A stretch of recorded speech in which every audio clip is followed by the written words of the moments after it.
আসসালামু আলাইকুম প্রিয় ভিউয়ার্স, কেমন আছেন সবাই? আমি তো আলহামদুলিল্লাহ। আজকে আর একটা নিউ রেসিপি নিয়ে আসলাম। প্রথমে চুলায় একটা প্যান বসিয়ে ভিউয়ার্স, তারপরে পরিমাণ মতো তেল দিয়ে দেব। তারপরে ভিউয়ার্স কিছু পেঁয়াজ কুচি আর কাঁচামরিচ ফালি করে দিয়ে দেব। তারপরে ভিউয়ার্স পেঁয়াজ কুচিটা ব্রাউন কালার, হালকা হালকা ব্রাউন কালার করে ভেজে নেব। ভিউয়ার্স খুব ভালো করে হালকা ব্রাউন কালার করে ভেজে, ভিউয়ার্স রেসিপিটা ভালো লাগলে সাবস্ক্রাইব প্লিজ, বেশি ভালো লাগলে লাইক কমেন্ট শেয়ার করে পাশে থাকবেন। তারপরে কিছু গুঁড়ো মশলা দেব, যেমন একটু হলুদ গুঁড়ো, মরিচ গুঁড়ো আর লবণ। আমি চিংড়ি মাছে এর চাইতে বেশি কোনো মশলা দেই না। তারপরে খুব ভালো করে মশলাটা কষিয়ে নেব ভিউয়ার্স, একদম খুবই ভালো করে কষিয়ে নেব।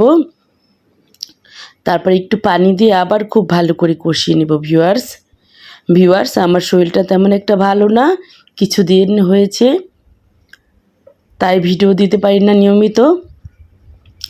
তারপরে ভিউয়ার্স খুব ভালো করে আবার একটু পানি দিয়ে খুবই ভালো করে কষিয়ে নেব। তারপরে কিছু ছোট চিংড়ি দিয়ে দেব।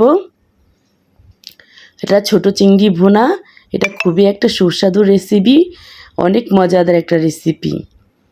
বড় চিংড়ি চাইতে ছোট চিংড়িটা বেশি স্বাদ লাগে। এই তো খুব ভালো করে আমি কষিয়ে নেব। আমি অনেকবারই ভালো করে কষিয়ে নিয়েছি, একদম ভালো করে ভাজা ভাজা করে কষিয়ে নিয়েছি ভিউয়ার্স এভাবে আপনারাও ছোট চিংড়ি ভুনা করে খেয়ে দেখবেন, খুবই স্বাদ লাগবে।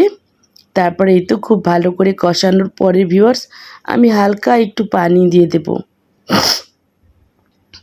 ভিউয়ার্স আমার ঠান্ডা লাগছে আর শরীরটা একদমই ভালো না, ভয়েসেও ভুল ত্রুটি হলে ক্ষমা সুন্দর দৃষ্টিতে দেখবেন। তারপরে ভিউয়ার্স একটু পানি দিয়ে দিলাম, দিয়ে এখন খুব ভালো করে একদম রান্না করে নেব, একদম ভাজা ভাজা করে নেব। তারপরে ভিউয়ার্স একটু পানি দিয়ে খুব ভালো করে ভাজা ভাজা করে রান্না করে নেব। ভিউয়ার্স এভাবে এমনই সহজ পদ্ধতির রেসিপি পেতে আমার সাথেই থাকবেন। আসসালামু আলাইকুম ভিউয়ার্স, আল্লাহ হাফেজ, ভালো থাকবেন।